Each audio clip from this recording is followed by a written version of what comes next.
عقوبت پیشنهاد کنند دپوتات‌ها که با کنستیتوسیا تغییرات وارد کردن در کار، همین 7 آواز را کوتا پایان میکنیم، از نه با آواز میمونیم، تمام قبول. کار محکمش که هیچ نکنیتون.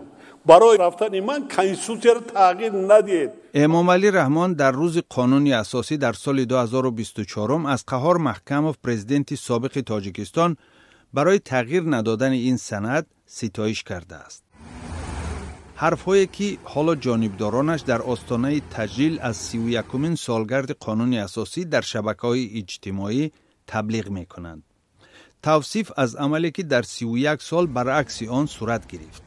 کنستیتوسیای تاجیکستان 3 بار تغییر یافت. کنستیتوسیای سال 2016 نظر کنید، دادن عنوان پیشوای ملت، اساسگذار صلح و وحدت و دیگر، دادن دخل ناپذیری بر رحمان و خانواده او، این چنین اختصاص دادن یک مقدار بودجه دولت به خاطر تبلیغ و تشویق پیشوای ملت و موزه او و مصرف‌ها و خانواده او، این همه دلالت از آن می‌دهد که پرزیدنت رحمان و خانواده او را از قانون و سندهای مهر حقوقی بین‌المللی بالاتر گذاشتگی هستند. تمام این تغییرات ها به خاطر یک هدف انجام شدن. این هم باشد تحکیم حاکمیت شخصی و حاکمیت خانوادگی و به میراث گذاشتن این حاکمیت به فرزندان یا اهل عائله و باید که در سطح قانونی اساسی این به میراث گذاشتن باید از لحاظ قانونی آماده شود.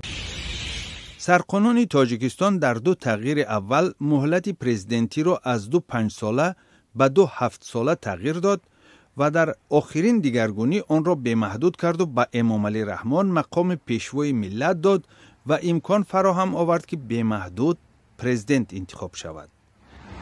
در ابتدای راه نیز در سال 1994 پس از 2 سال نظام پارلمانی که عملاً حکومت در اختیار امام علی رحمان رئیس پارلمان آن زمان بود، با تغییر کنستیتوسیا نظام پارلمانی به نظام پرزیدنتی تبدیل یافت.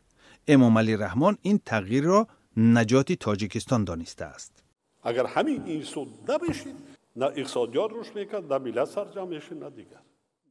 مخالفان تغییر نظام دولتی را در اولین طرح قانون اساسی آغاز حکومتی خودکامه می دانند. ساختار پارلمانی توازن سیاسی را در تمام ساختارهای دولتی و شاخه‌های حاکمیت تامین میکرد و اجازت نمیداد که یک نفر حاکمیت را غصب کند و حکومت تاجیکستان را خانوادگی کند و این ضد منافع امام علی رحمانوف بود و به این خاطر ساختار پارلمانی تاجیکستان به امام علی رحمانوف خوش نبود و این را تغییر دادند.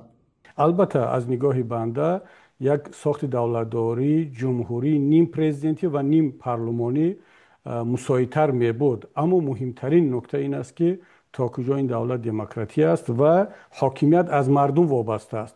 در شرایط کنونی تاجیکستان تا وقتی که امام علی رحمان در قدرت است، شما هر ساخت دولتداری را قبول نکنید، نتیجهش همون می شود که به نفع یک نفر، یک خانواده و مردم همون گونه که به حقوق بود باقی خواهد ماند. شماره شهروندانی که در رای پرسی مقامات تاجیکستان میگویند این کشور دموکراتی و حقوق بنیاد است و قانون اساسی آن را ضمانت می‌دهد.